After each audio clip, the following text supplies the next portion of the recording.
Hello students, आज surface chemistry का अपना सेकंड क्लास है आज, है ना। लास्ट क्लास अपन ने कुछ टर्मोलॉजी के बारे में बात की थी और टर्मोलॉजी के लिए अपने एक अधिशोषक की बात की थी और दूसरा कौन सा कहा था, अधिशोषक के बारे में बात की थी, बराबर। और सरफेस केमिस्ट्री ट्रस्ट असाइन क्या होता है इसके बारे में डिस्कस किया था और साथ ही अपने कुछ और एक्स्ट्रा बात की थी कि सर सिलिका जेल के बारे में बात की थी। एक बहुत इंपॉर्टेंट एग्जांपल था, उसके बारे में डिस्कस किया था अपने, चला बराबर। अच्छा, इसके अलावा जनरली अपने इतनी ज्यादा तो कुछ चला नहीं था।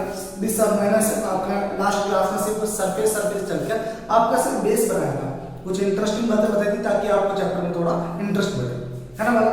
अच्छा, इसमें सबसे ज्यादा महत्वपूर्ण जो बात थी आपने लिए वो अधिशोष्य और अधिशोषक क्या होता है और कैसे के एग्जांपल से पहचान सकते हैं कि सर वो अधिशोषक क्या होता है और अधिशोषक क्या होता है, ये मैं आपको पहले से बता चुका हूं, है ना।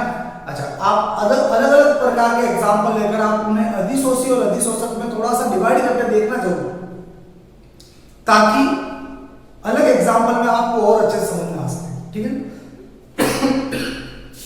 आज का अपना नेक्स्ट टॉपिक है थर्मोडायनेमिक ऑफ एब्जॉर्प्शन।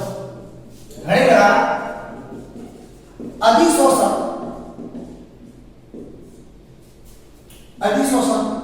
की ऊष्मा गति। अच्छा, अधिशोषण की ऊष्मा गति क्या होती है इसके बारे में डिस्कस करना है।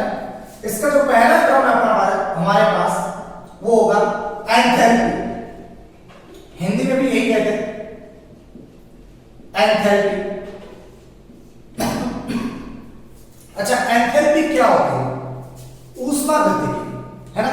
अच्छा, लास्ट क्लास हमने एक और डिस्कस किया था इसके बारे में कि सर अधिशोषण की क्रियाविधि क्या होती है, और जिस बच्चे को अधिशोषण की क्रियाविधि अच्छे से समझ में आ चुकी है, डोंट वरी, वो इसको बहुत अच्छे से क्लियरफाई कर सकता है ना। और अगर जिसको समझ में नहीं आया तो प्लीज आप जो पहले लास्ट क्लास का जो लेक्चर था उसको जरूर देखें और क्रियाविधि को समझने की कोशिश करें।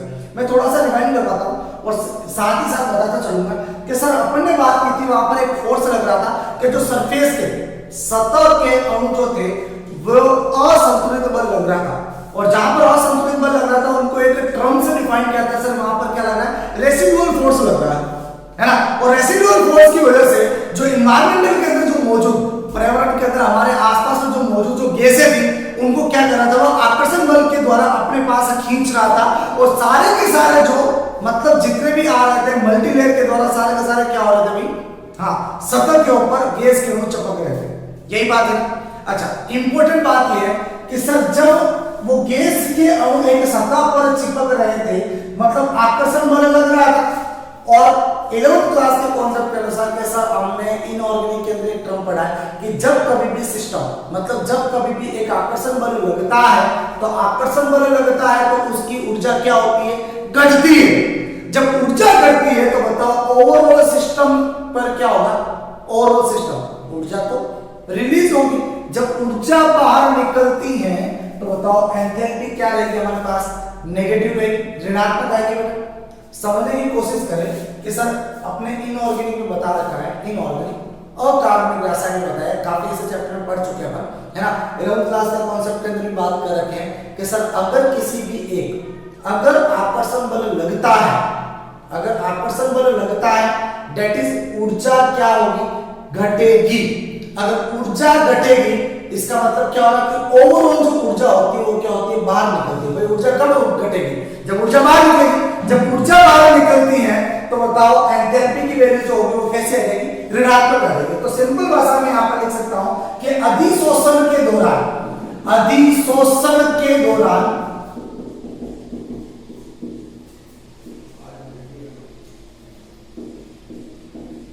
ऊर्जा का मान घटता है, अतः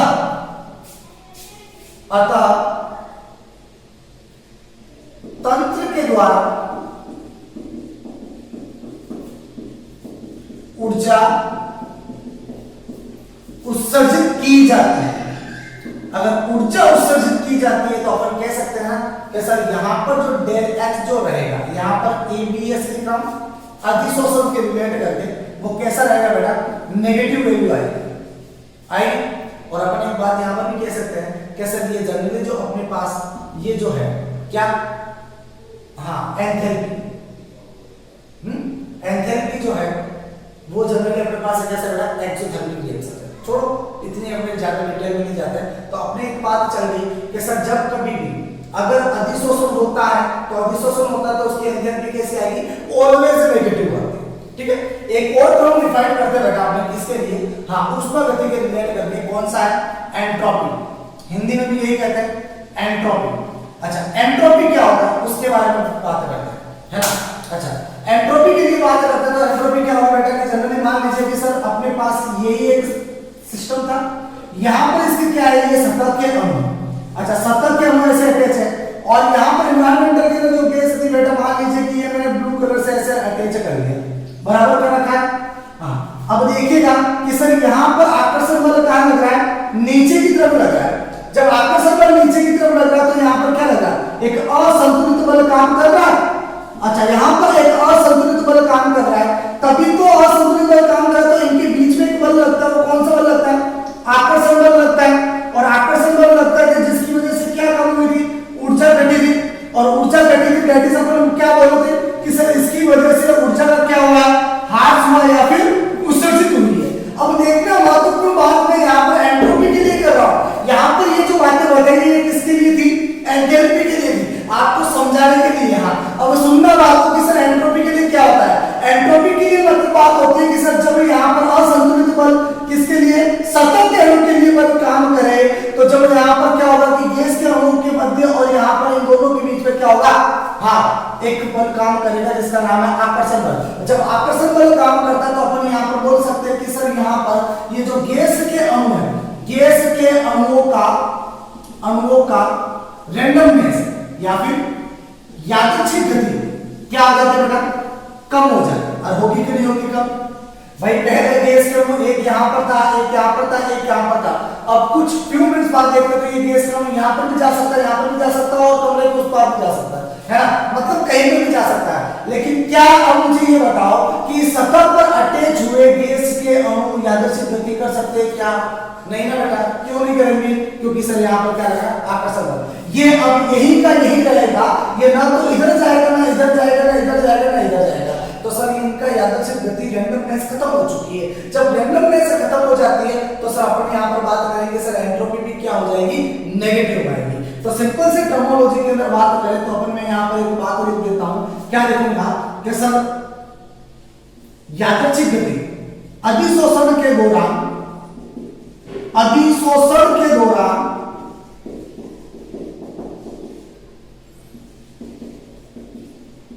यादृच्छिक गति घट जाती है। हाँ, इसके मीनिंग अपन क्या लिखेंगे बेटा? Del S ABS is equal to negative है। बोलो बात आगे से है?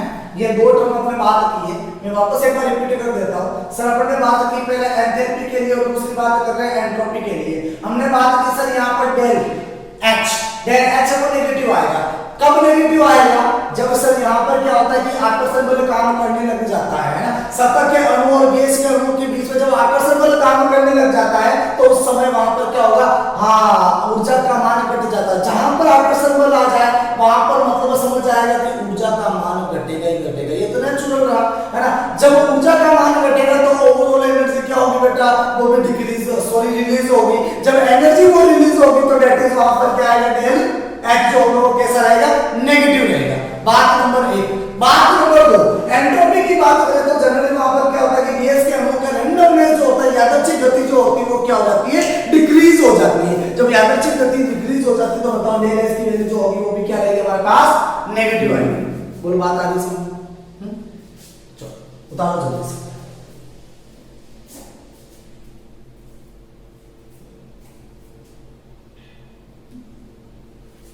हो गया? चलो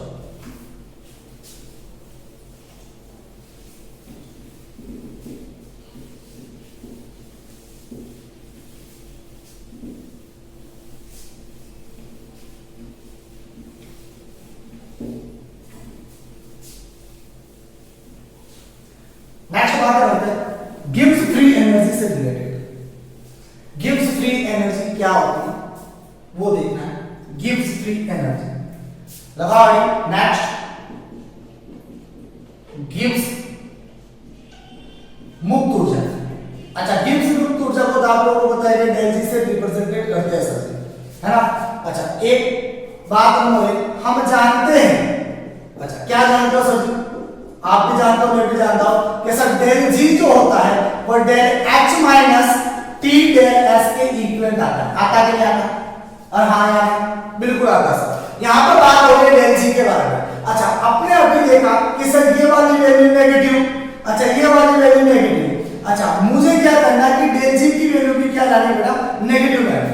अब बात नंबर यहां पर समझने की कोशिश करना कि सर यहां पर डेल जी नेगेटिव कब आएगा, ये इंपॉर्टेंट बात है सर। डेल जी नेगेटिव कब आएगा, जब यहां पर डेल एच की जो वैल्यू होती है नेगेटिव कैसी होनी चाहिए, ज्यादा होनी चाहिए। जब डेल एच की वैल्यू ज्यादा रहेगी किससे, डेल एस से, जब इसकी वैल्यू से ज्यादा रहेगी तब हमारे पास यहां पर ये वैल्यू क्या रहेगी बेटा, नेगेटिव आएगी, है ना। और ये टर्म हमारे पास कम है, ये हमारे पास ज्यादा है, तो सर ये हमारे पास क्या रहेगा, नेगेटिव में आएगा। और ये नेगेटिव पॉजिटिव, है ना, तो ये पॉजिटिव में वैल्यू कम आ रही है ओवरऑल और ये नेगेटिव में ज्यादा आ रही है, तो अब करो सॉल्व क्या आएगा, नेगेटिव आएगा। तो सर अपन यहां पर बोल सकते हैं कि सर अधिशोषण के दौरान स्वतः अधिशोषण, देखो ये तो भूल गए कि सर यहां पर डेल जी जो है वो नेगेटिव है, और जब डेल जी नेगेटिव में है इसका मतलब देखो तीसरे चैप्टर के अंदर भी अपन एक बात कही थी कि सर डेल जी है वो नेगेटिव आ रहा, मतलब यहां पर जो सेल वर्किंग जो करेगा वो स्पॉन्टेनियस रहेगा। कहा था मैंने, स्वतः प्रक्रम का रहेगा। तो सर वही बात हो रही कि जहां पर ये जी माइनस में दिख जाए मतलब वो स्वतः वाला है ना, और यहां पर भी नेगेटिव है तो अपन कहेंगे कि स्वतः अधिशोषण, स्वतः अधिशोषण के लिए, उसी के लिए बात करेंगे। तो इसके लिए बात करेंगे तो बताओ गिब्स मुक्त ऊर्जा, गिब्स मुक्त ऊर्जा का मान ऋणात्मक होना चाहिए। अच्छा, जब गिब्स मुक्त ऊर्जा का मान ऋणात्मक होगा तो मतलब हम कहेंगे, क्या कहेंगे सर, डेल एच की वैल्यू जो है वो ज्यादा होनी चाहिए compare to T del S. अच्छा, ये वैल्यू जब ज्यादा हो जाएगी तो हमारे पास ये जो प्रक्रिया मतलब अधिशोषण जो होगा बेटा वो किस प्रकार का अधिशोषण होगा, स्वतः प्रकार का अधिशोषण होगा, है ना। देखो निगेटिव होना चाहिए, ये भी बात इंपॉर्टेंट है, इस बात को आप नोट पॉइंट लगा के लिखिए। अच्छा, नेक्स्ट बात करते हैं अब अच्छी कि सर हमारे पास यहाँ पर डेल जी की वैल्यू जो नेगेटिव आ गई, ये वाली वैल्यू नेगेटिव होनी चाहिए और ये वाली वैल्यू भी नेगेटिव होनी चाहिए अकॉर्डिंग टू थर्मोडायनामिक्स। हमने अभी देखा है कि सर अधिशोषण होगा तो यहाँ पर एंट्रोपी और एंथैल्पी की वैल्यू कैसे आएगी, नेगेटिव आएगी। जब दोनों की वैल्यू नेगेटिव और इसकी वैल्यू ओवरऑल वैल्यू छोटी है इससे, तो सर हमारे पास डेल जी है वो नेगेटिव आ रहा, मतलब यहाँ पर अधिशोषण जो हो रहा है वो स्वतः प्रकार का अधिशोषण हो रहा है ना। अब मैं क्या कर रहा हूँ, कुछ गड़बड़ कर देते हैं। गड़बड़ कैसा सर, मैं क्या करता हूँ कि यहाँ पर इस वाली वैल्यू को ओवरऑल जो अधिशोषण का जो प्रोग्रेस हो रहा है, प्रक्रम हो रहा है ना, जो पद्धत है उसको मैं क्या कर रहा हूँ, बढ़ा रहा हूँ। जब मैं इस वाले टर्म को पद को बढ़ा रहा हूँ तो इस वाले टर्म को इतना बढ़ा रहा हूँ कि सर ये इस वाली वैल्यू के बराबर हो जाए। जब ये वाली वैल्यू और ये वाली वैल्यू बराबर हो जाएगी तो मतलब क्या हो गया सर, डेल जी की वैल्यू हमारे पास किसके बराबर आएगी, 0 के बराबर आएगी, आएगी ना, है। ये वाली वैल्यू प्लस ये वाली वैल्यू माइनस, है ना। भाई मैंने क्या कहा, इस वाली वैल्यू को इतना बढ़ाओ कि सर ये डेल एच के बराबर हो जाए, तो ये वाली वैल्यू इतनी बड़ी कि ये डेल एच के बराबर होगी। जब ये डेल एच के बराबर होगी तो ये देखो माइनस वाला ये वाला प्लस वाला, तो सॉरी माइनस वाला, तो माइनस माइनस प्लस हो गया, तो सर ये प्लस वाली वैल्यू वाली माइनस वाली, तो माइनस और प्लस लूल हो गया। जब ये लूल हो जाएगा तो बताओ जरा कि सर अब यहाँ पर क्या हो जाएगा, डेल जी की वैल्यू 0 आ गई। अब यहाँ पर जब डेल जी की वैल्यू 0 आ जाएगी तो मतलब हम कहेंगे कि सर ये वाला जो प्रक्रम रहेगा अधिशोषण, इसमें ये कैसा रहेगा, इक्विलिब्रियम वाली कंडीशन आ जाएगी। कैसी आ जाएगी, साम्य की कंडीशन आ जाएगी, है ना। तो सर अपन यहाँ पर लिख सकते हैं, क्या लिखेंगे, इनिशियली सामान्यता, सामान्यता हाँ del H T del S से बड़ा होता है या ज्यादा होता है, ज्यादा होता है, परंतु यदि अधिशोषण पद टी डेल एस को इतना बढ़ाया जाए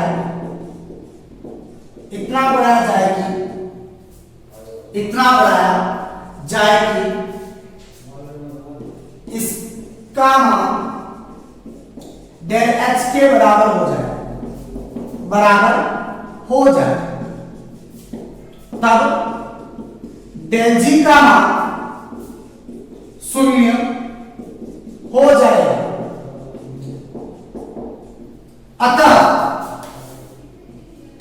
अतः डेल जी साम्य अवस्था में आ जाता है। बात आज समझ में, ये हमारे लिए ज्यादा इंपॉर्टेंट है। अब बात को समझना, ये हमारे पास बात नंबर 1, बात नंबर 2, बात नंबर 3 बहुत समझने लायक बात है। क्या बात कही जा रही है कि सर यहां पर देखा मैंने कि सर अधिशोषण वो स्वतः प्रकार का, भाई मैं थोड़ी करवा रहा हूं अधिशोषण, ना आप करवा रहे हो, स्वतः अधिशोषण हो रहा है। ये ब्लैक बोर्ड भी अगर अधिशोषण कर रहा है तो ये क्या कर रहा है, स्वतः कर रहा है। ना मैं करवा रहा हूं ना आप करवा रहे हो, ना इसके ऊपर प्रेशर लगा ना टेम्परेचर लगा, इसने गैस के अणु जो थे वो अपने ऊपर अटैच कर लिए भाई, ना मैंने कुछ किया ना आपने कुछ किया, इसने अटैच कर लिए। अच्छा, अब इसने जो अटैच किए हैं वो स्वतः क्यों रहा, क्योंकि इसकी डेंसिटी वैल्यू कैसे नेगेटिव। अब ये जो डेंसिटी वैल्यू नेगेटिव है डिपेंड किसके ऊपर करती है बेटा, ये किसके ऊपर डिपेंड करती है, डेल एच के ऊपर डिपेंड करती है। डेल एच के ऊपर डिपेंड थोड़ी करती है, किसके ऊपर डिपेंड करती है, डेल एच के ऊपर। तो यहां से एक लाइन निकल के बाहर आती है कि अधिशोषण जो होता है वो क्या है, एंथैल्पी का ड्राइवन प्रोसेस है। अब ड्राइवन को तो नहीं, तो मैं हिंदी में नहीं बता सकता, आप एक लाइन थोड़ा इंग्लिश में लिख लीजिए। क्या लिखोगे बेटा, absorption is an enthalpy driven process. ये थोड़ा लिख लीजिए आप, क्या से ड्रिवन प्रोसेस है, और इसको कई बार जेई में और नीट के अंदर पूछा गया है क्वेश्चन, है ना। ये आपके लिए एक्स्ट्रा पॉइंट था, थोड़ा सोचने समझने वाली बात थी जो मैंने आपको यहां से निकाल के बताया, है ना। एक्स्ट्रा कुछ नहीं पूछा जाता है ना, कंपटीशन में जितना बोर्ड का उतना ही पूछा जाता है, बस अपना थोड़ा सा दिमाग में लगाना बस, और कुछ नहीं। ठीक है वाला, छापो जल्दी से।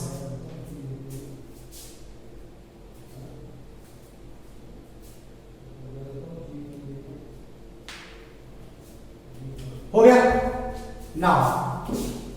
नेक्स्ट बात करते हैं आगे का टॉपिक अपना,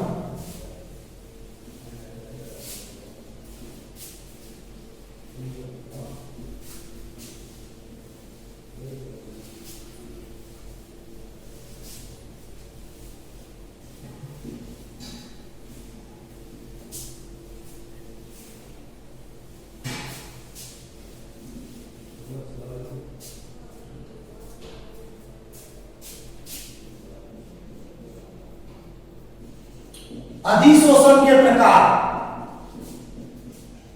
अधिशोषण के प्रकार कितने हैं उसको देखना है। अच्छा, अधिशोषण के प्रकार को आधार क्या रखा गया, गैस व ठोस के मध्य आकर्षण बल उपस्थित, आकर्षण बल क्या आधार। देखो भाई, जो बोल रहा हूं उसके ऊपर थोड़ा ध्यान रखना। पहले हैंडराइटिंग तो वैसे ही माशाल्लाह है ना, आप लोग तो पहले से जानते हो, तो जो बोल रहा हूं उसके ऊपर फोकस करना है ना, और साथ थोड़ा सा ध्यान रखना, वरना वर्ड कहीं से कहीं चला जाएगा, पता ही नहीं चलेगा। अब बेटा इनके आधार पर जो है वो कितने भागों में बांटा गया है, 2 भागों में बांटा गया है। कौन कौन सा, एक तो है अपना भौतिक अधिशोषण, इज अ वेरी इंपॉर्टेंट, कई बार बोर्ड के एग्जाम में पूछा गया क्वेश्चन है भौतिक अधिशोषण। और दूसरा है रासायनिक अधिशोषण। रासायनिक अधिशोषण एक और टर्म जो है वो एक्चुअल में इंग्लिश में याद है मुझे, आप लोग लिख दीजिए। इसे वैसे भी प्यार से क्या बोलते हैं मालूम, इसे बोलेंगे फिजियोप्शन, है वैसे इंग्लिश में फिजिकल, हाँ एब्जॉर्प्शन, प्यार से इसको ये भी नाम दिया गया है, और इसको बोलेंगे अपन कैम्योप्शन। ये इसका सेकंड है है ना। अच्छा, बात करते हैं सर कि सर इनको कैसे डिफाइन किया गया और क्या क्या इनके लिए डिफरेंस रखे गए। बात नंबर एक क्या है कि सर भौतिक अधिशोषण जो है, इनके अधिशोषी और अधिशोषक के मध्य जो बल जो पाया जाता बेटा वो वैन डर वाल बल होता है। तो क्या कहेंगे, अधिशोषी व अधिशोषक के मध्य वैन डर वाल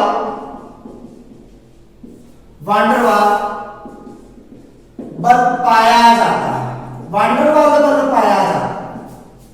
जबकि रासायनिक अधिशोषण के अंदर रासायनिक बल पाए जाते हैं। तो सर अपन जनरली क्या लिखेंगे यहां पर, अधिशोष्य व अधिशोषक के मध्य रासायनिक बल कौन कौन से, एक तो होगा आयनिक और दूसरा होगा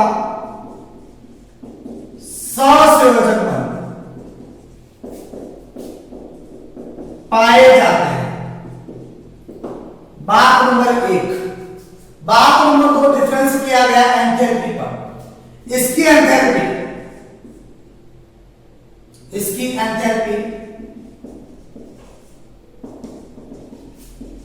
बहुत कम होती है। कितनी होगी बालक, इसकी एंथैल्पी होगी 8.20 किलो जूल मोल इनवर्स,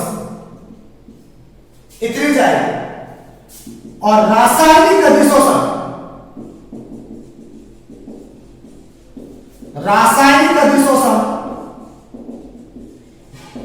की एंथैल्पी ज्यादा होगी। अब कितनी हो जाएगी, 80 से 240 किलो जूल मोल इनवर्स होगी। बात आ गई। बात नंबर 3, बात नंबर 1, बात नंबर 2, बात नंबर 3। बात नंबर 3 क्या रहेगा, क्या भौतिक अधिशोषण जो होगा, भौतिक अधिशोषण रिवर्सिबल प्रोसेस, मतलब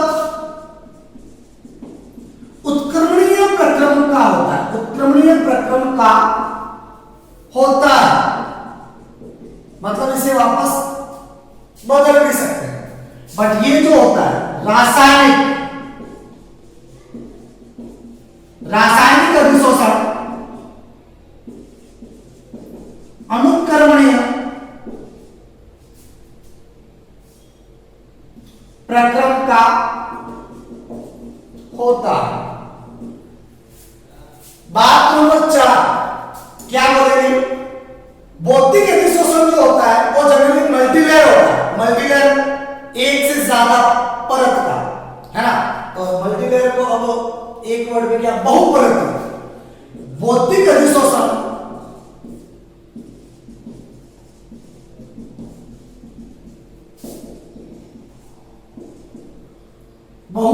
बहुपरतीय होता है, जबकि रासायनिक अधिशोषण जो होता है बालक वो एक परतीय होता है।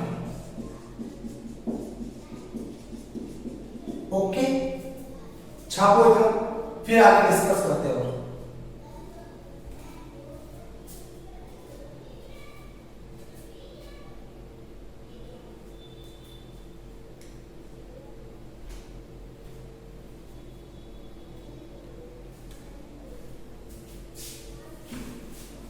सुनना है क्या बात कही जा रही है।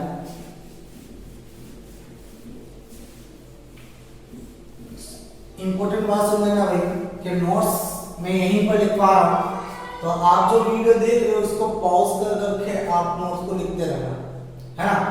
जब तक आप नहीं लिखोगे तब तक काम नहीं बनेगा। और मैंने पहले ही कहा है कि सर जितनी भी अपनी ऑनलाइन क्लासेस चल रही है इसको आपको कैसे लेके चलना है, हाँ ऑफलाइन क्लास की तरह लेके चलना है ना, तभी बढ़िया रहेगा। रेगुलर रहेगा तो मजा आएगा और सीख पाओगे। जो चैप्टर छूट रखे हैं उसमें से मार्क्स आ जाएंगे। और ये बहुत ही आसान और इजी चैप्टर था, है ना, था नहीं है भी, ठीक है। अगर नहीं पढ़ोगे तो फिर बोर्ड तो होने वाला है, और इसमें से आपके जो 3 मार्क्स के जो क्वेश्चन है वो फिर आपको नहीं आएंगे।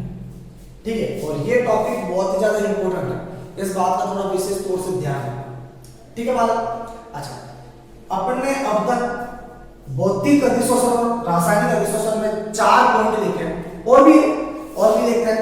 5वां पॉइंट क्या कहता है सर, टेम्परेचर से रिलेट करके कहता है। क्या बात कही जाती है कि अगर भौतिक अधिशोषण के अंदर टेम्परेचर को बढ़ाते हैं तो टेम्परेचर के साथ में भौतिक अधिशोषण क्या होता है बेटा, डिक्रीज हो जाता है ना। बट रासायनिक अधिशोषण में ऐसा नहीं होता, वो जितना ज्यादा टेम्परेचर को बढ़ाएंगे बॉन्ड उतनी ज्यादा फॉर्म होते हैं, जल्दी फॉर्म होते हैं। पता है ना आपको, मॉर्निंग में पढ़ा आपने, केमिकल बॉन्डिंग में अच्छे से चैप्टर को पढ़ रखा है ना, पढ़ा आप लोगों ने कि सर बॉन्ड जब टेम्परेचर बढ़ता है तो बॉन्ड जल्दी, नए बॉन्ड जल्दी बनते हैं।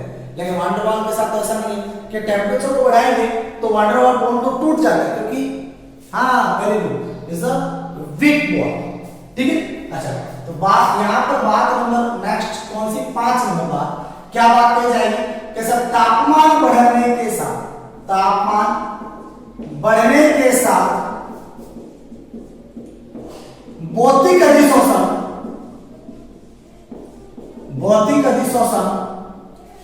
घटता है।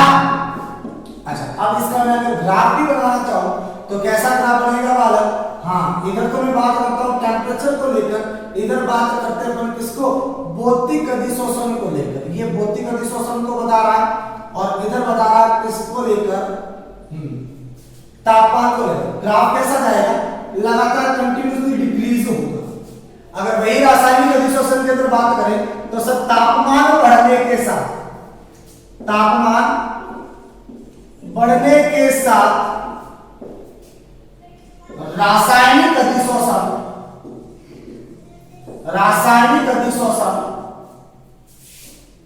बढ़ता है। तो सर इसका जो ग्राफ बनेगा हमारे लिए, वो ग्राफ किस प्रकार जाएगा बालक, ये तो टेम्परेचर और ये जो बता रहा है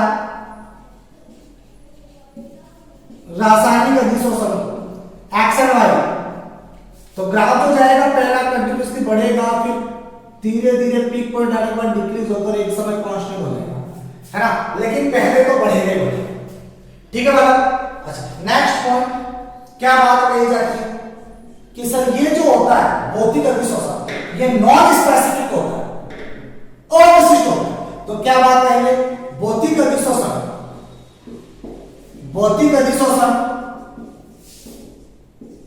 अविशिष्ट प्रकार का होता है, प्रकृति का होता है। ऐसा क्यों बालक, ऐसा इसलिए कि सर इसके अंदर जो बॉन्ड काम करते हैं, बल काम करता है, वो वान डेर वाल बल काम करता है। जब वान डेर वाल बल काम करने लग जाए सर, तो सिंपल सी बात है कि वान डेर वाल जो होता है वो सभी प्रकार के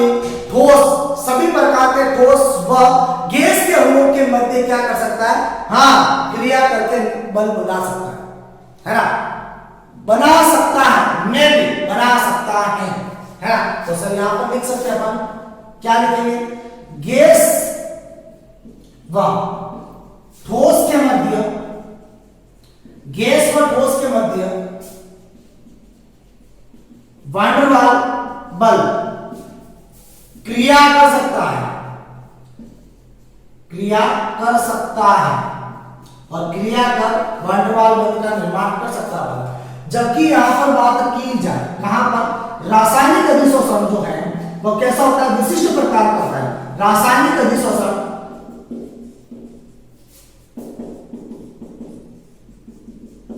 विशिष्ट प्रकार का होता है। जब ये विशिष्ट प्रकार का हो जाएगा बालक, अच्छा ये क्यों हुआ, क्योंकि सर सभी प्रकार के गैस और ठोस के अणुओं के मध्य रासायनिक बंध नहीं बनता है। जब नहीं बनता तो विशिष्ट प्रकार का हो गया, है ना। तो यहां पर हम नोटिस फॉर्म में क्या लिखेंगे, सभी प्रकार के गैस और ठोस के मध्य रासायनिक बंध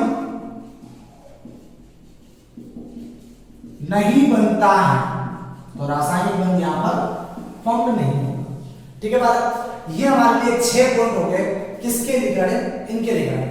अब इसके लिए एक कॉमन बात जो इन दोनों के लिए, उस कॉमन बात को देखिएगा कि सर कॉमन बात क्या क्या है। पहली बात, दो कॉमन बात है जनरली, मैं तो एक में लिखा दूंगा कि सर हाँ क्या बात कही जा रही है। इसके लिए कॉमन बात जो है बालक,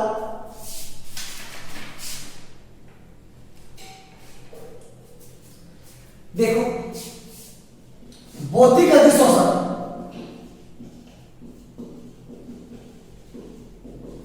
भौतिक अधिशोषण हुआ, रासायनिक अधिशोषण, गैस की प्रकृति व एरिया ऑफ सरफेस, सतह के क्षेत्रफल पर निर्भर करती है, क्षेत्रफल पर निर्भर करती है।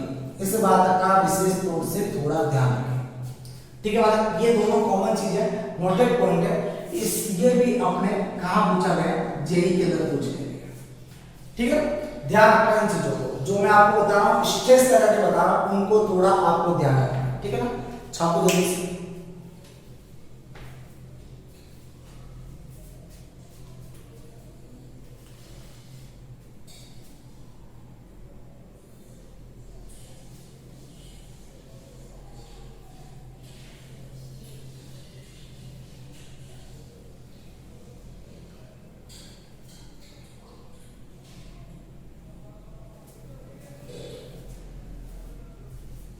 ना हो गया, डिस्कस करते हैं समतापी वक्र। समतापी अधिशोषण या समतापी वक्र के बारे में बात करते हैं। इज अ वेरी इंपॉर्टेंट, ये भी हमारे लिए महत्वपूर्ण है। पहले इसके लिए बेस बना लेते हैं, जब बेस बन जाएगा फिर आगे डिस्कस करेंगे अपन, है ना बात।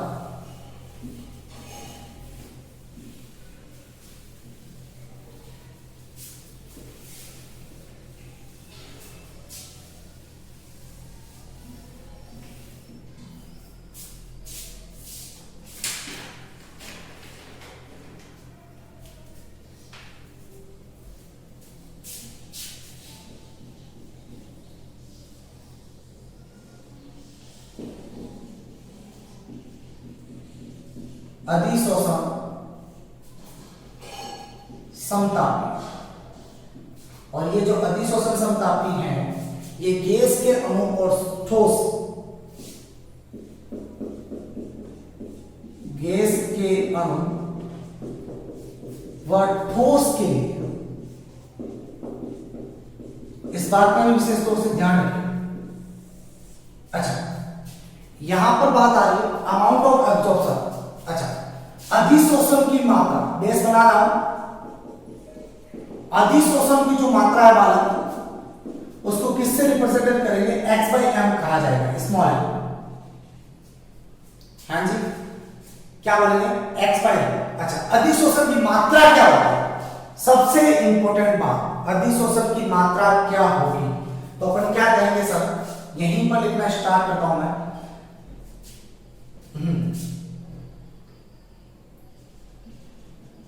इकाई ठोस,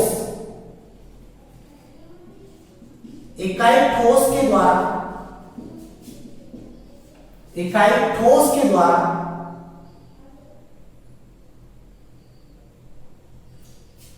ट्रांसलेशन के लिए प्रॉब्लम चल रही है। अच्छा, the amount of molecules of gas absorb by unit mass of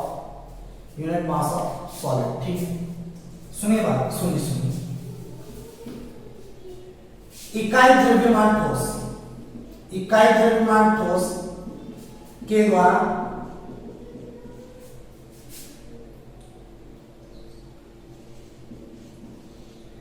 अधिशोष्य gas के अणु की मात्रा, ये अपने लिए क्या होगी, अधिशोषक की मात्रा होगी। लेट, मान लेते हैं, माना कि m ग्राम ठोस के द्वारा एक्स ग्राम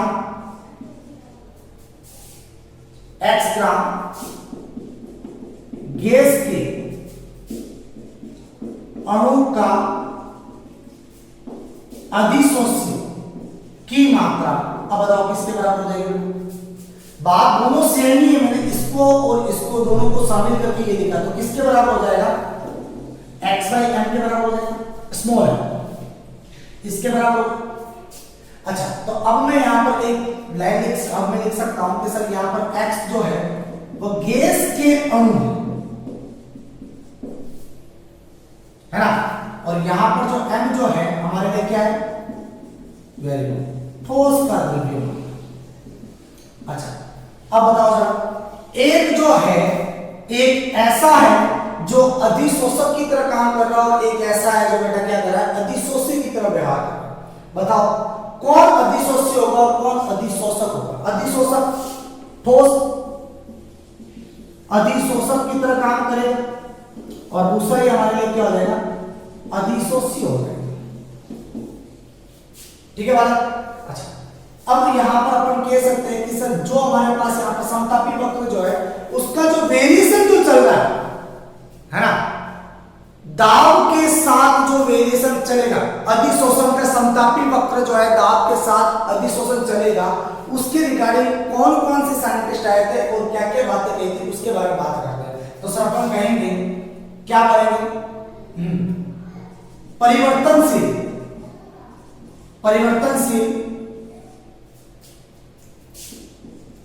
समतापी परिवर्तनशील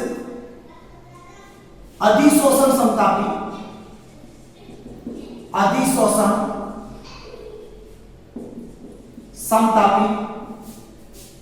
दाब के साथ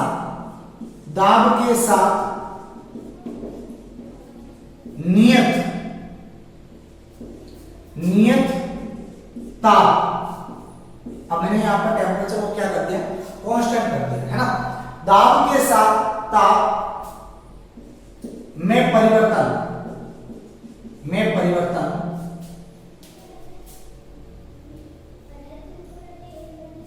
दो प्रकार से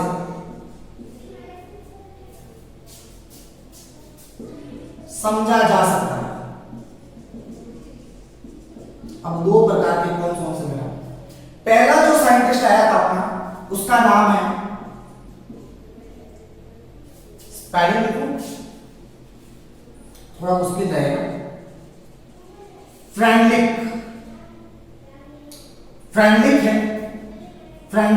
समतापी, और दूसरा जो है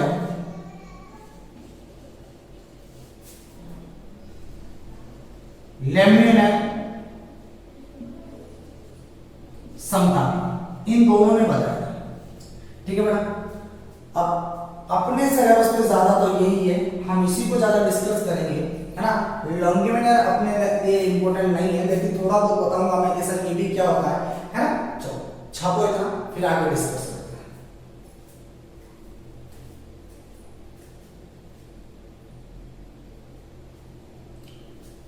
हो गया ना?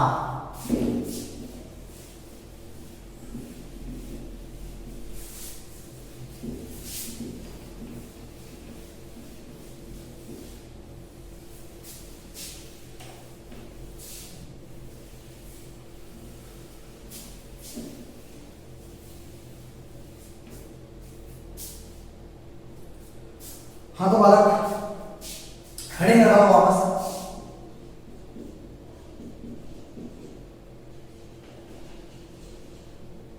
फ्रेंडलिक समतापी, अब फ्रेंडलिक समतापी क्या है देखना उसको। सर एक इक्वेशन है हमारे पास, x by M directly proportional to होगा बेटा प्रेशर दी पावर इसकी 1 बाई एम। अगर मैं यहां पर प्रोपोर्शनल का साइन हटाता हूं तो x by M equal to k p the power 1 by n आएगा। अच्छा, अब इसको आप ग्राफ के द्वारा ही ज्यादा समझ पाओगे सर ग्राफ क्या बोलता है इसका। तो इसका जो ग्राफ कहता है सर, अपन क्या करते हैं, इधर तो मैं रखता हूं क्या p, दाब इधर रखता हूं x बाई एम, मतलब अधिशोषण की मात्रा, और इधर दाब तो सर इसका जो ग्राफ जो प्लॉट करेगा वो पहले ऐसे जाएगा, ऐसे जाने के बाद क्या होगा, एक समय बाद कांस्टेंट हो जाएगा।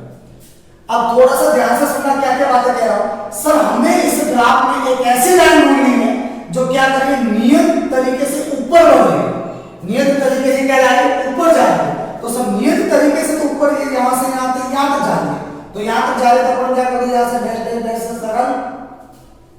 अच्छा अब यहां पर जो मुड़ा हुआ दिखाई दे रहा है वहां पर आप डैश डैश कर लो, बाकी तो ये बड़ा हुआ है। ये वाला जो रीजन है हमारे पास, इसको बोलेंगे क्या, उच्च दाब। बीच वाले को अपन बोलेंगे क्या बेटा, मध्य दाब। और तीसरा हमारे पास होगा क्या, निम्न दाब। अच्छा आओ अब क्या क्या बातें कही जा रही है। बात नंबर 1 निम्न दाब के लिए, बात नंबर 1 कही जा रही है निम्न दाब के लिए। अगर मैं क्या कर दूं कि सर यहां पर n की वैल्यू जो है पावर में, तो n की वैल्यू को 1 रख दूं तो बताओ 1/n कितना हो जाएगा, 1 के इक्वल हो जाएगा। That is x by m जो होगा मेरे पास वो किसके बराबर हो जाएगा, kp के बराबर। ये फ्रेंड ने बताया। दूसरी बात करते हैं कंडीशन नंबर मध्य दाब। इस चैप्टर के अंदर क्या बोलते हैं कि सर देखो, अब सुनना वापस कह रहा हूं, यहां पर एक बात भूल गया कि सर यहां पर n की वैल्यू को जो वेरिएशन जो करना है वो 0 से 1 के मध्य ही करना है, इतना ही करना है। और इतना करने के बाद हमें क्या मिलता है उसको देखना है ना। यहां पर जो n जो परिवर्तन करेगा इसकी जो वैल्यू रहेगी वो 0 से 1 के मध्य ही रहेगी। तो सर यहां पर मध्यम की कंडीशन की बात करें तो इसने क्या कहा कि सर 1/n की जो वैल्यू है, 1/n की जो वैल्यू जो रहेगी वो 1 से तो कम रहेगी लेकिन 0 से ज्यादा रहेगी। तो इक्वेशन जो आएगी वो x by m equal to k p the power 1/n यही रहेगी। इसमें कोई परिवर्तनशील नहीं रहेगा, इसमें कोई दोहराए वाली बात नहीं है ना।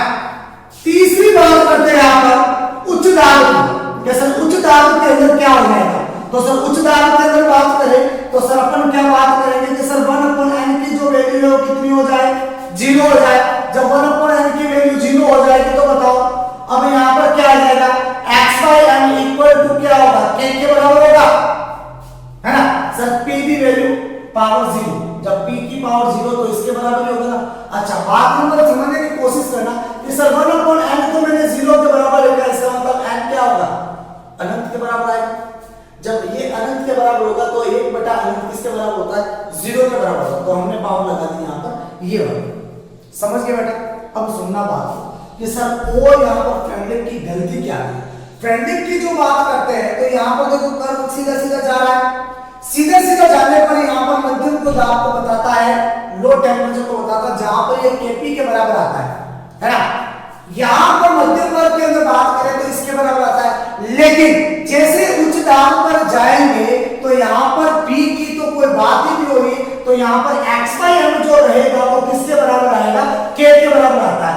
यहां पर दाब को कितना ही बढ़ाओ, अधिशोषण की मात्रा पर कोई फर्क नहीं पड़ने वाला। तो फ्रेंडलिप यहां पर क्या होगा बेटा, इसका समतापी वक्र काम करना बंद कर दिया। तो जनरली बात करें तो सर यहां तक आते आते अब यहां पर फ्रेंडलिप फेल हो गया, तो सर ये इसकी सीमा है। तो क्या करेंगे कि फ्रेंडलिप का समतापी, फ्रेंडलिप का अधिशोषण समतापी उच्च दाब पर कार्यरत नहीं है, न इसे विस्तारित रूप से बताया गया। ठीक है बालक, छापो।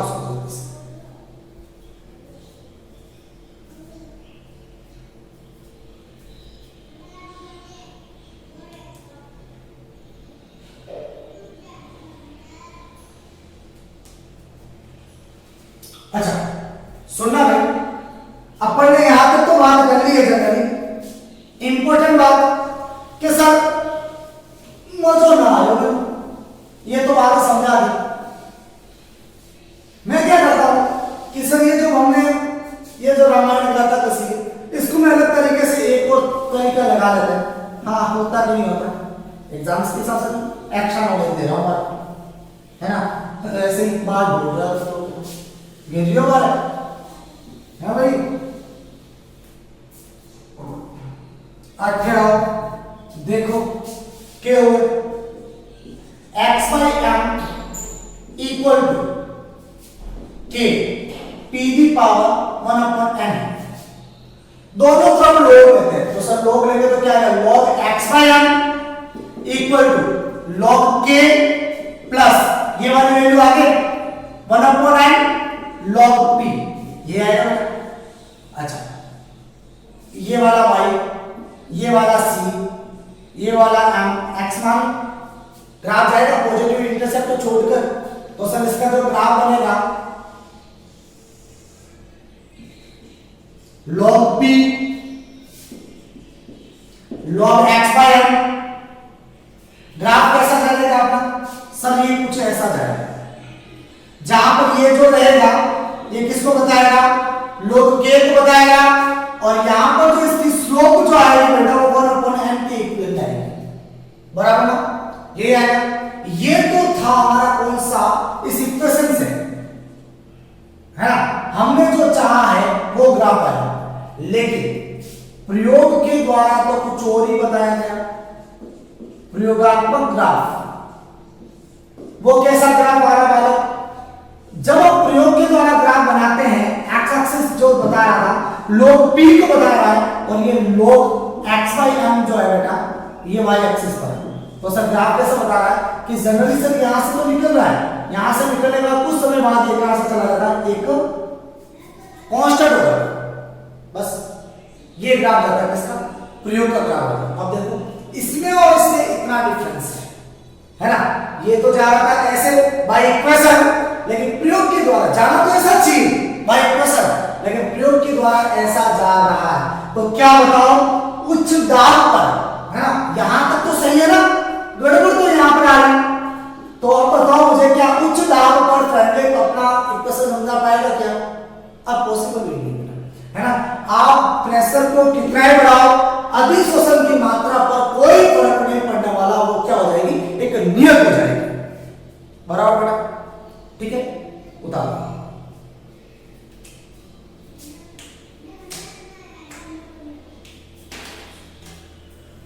आज के लिए इतना ही बाकी देखते हैं नेक्स्ट क्लास। आपको कोई भी डाउट हो वापस अगेन मैं बार बार बोलूंगा कोई भी डाउट होता है तो आप जरूर बताइए एक नया वीडियो बनाएंगे और आपको प्रत्येक क्लास को ऐसे ही ऑफलाइन की तरह ही बिहेव करना है तभी जाकर आप कंटिन्यूटी